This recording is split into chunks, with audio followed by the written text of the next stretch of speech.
সিলেটের সাদা পাথরের পাহাড়গুলা যেন আকাশের ভিতর ঢুকে গেছে।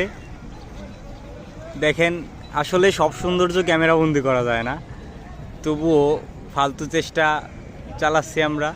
আসলে এইখানের যে সৌন্দর্য, এটা ক্যামেরা দিয়ে কখনোই ক্যামেরা বন্দি করা যাবে না, কিংবা আরেকজনের বোঝানো যাবে না যে কি সৌন্দর্য এখানে আছে। এই পাহাড়গুলা আমি ক্যামেরায় দেখাইতে পারবো না, কিন্তু বোঝানোর চেষ্টা করতেছি। এই পাহাড়গুলা যেন আকাশের ভিতরে ঢুকে গেছে, মেঘের ভিতরে চলে গেছে। আমরা আছি সিলেটের সাদা পাথরে। সিলেটের সাদা পাথরের পাহাড়, জয়ন্তা পাহাড়। আসলে আমি জানি না পাহাড়ের নাম কি, কিন্তু পাহাড়গুলা যেন আকাশ ভেদ করে উপরে উঠে গেছে। মাশাআল্লাহ, সুবহানাল্লাহ।